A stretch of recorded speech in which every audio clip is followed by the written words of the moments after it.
আমি আজি চৰাইদেউ জিলাৰ আয়ুক্ত মহোদয়ৰ ওচৰত আহি আমি আমাৰ গৃহকী সন্থাৰ গৃহকীসকলৰ যি সমস্যা মুখ্য সমস্যাকেইটাৰ ওপৰত আমি দুখনকৈ স্মাৰকপত্ৰ আজি প্ৰেৰণ কৰিছোঁহি।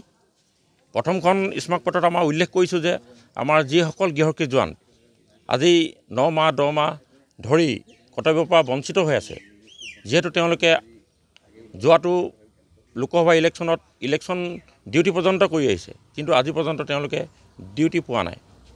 সেই গৃহকী জোৱানসকলক আমি অনতিপলমে কৰ্তব্যত নিয়োগ কৰিবৰ কাৰণে আমি আপোনালোকৰ সংবাদ মাধ্যমৰ যোগেদি অনুৰোধ জনাইছোঁ। ইতিমধ্যে আমি আয়ুক্ত মহোদয়ক আমি স্মাৰকপত্ৰ প্ৰেৰণ কৰিছোঁ। আৰু এখন স্মাৰকপত্ৰ আমি প্ৰেৰণ কৰিছোঁ। তাৰ মুখ্য আমাৰ সন্থাৰ ন্যায্য দাবীসমূহ মই আপোনালোকৰ আগত পাঠ কৰিছোঁ।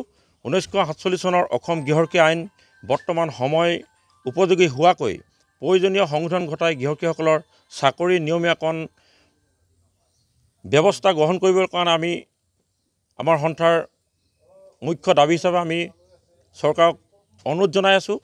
এই দাবীটো আমাৰ সন্মানীয় মুখ্যমন্ত্ৰী ডাঙৰীয়াই এই দাবীটো আমাক সমাধান কৰিব বুলি আমি নিশ্চয় আশা ৰাখিছোঁ।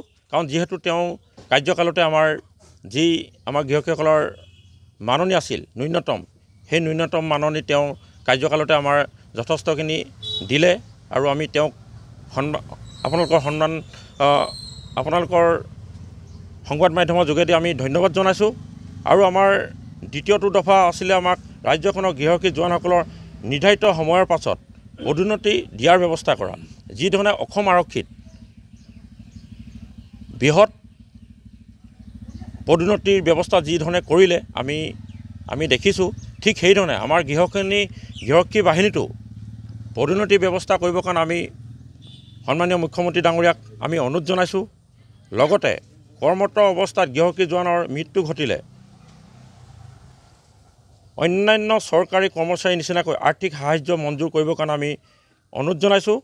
আৰু শেষত আমাৰ এটাই দফা আছে, আমাৰ চৰাইদেউ জিলাত এটা গৃহকী কাৰ্যালয় দিবৰ কাৰণে আমি সন্মানীয় মুখ্যমন্ত্ৰী ডাঙৰীয়াক আপোনালোকৰ সংবাদ মাধ্যমৰ যোগেদি অনুৰোধ জনাইছোঁ।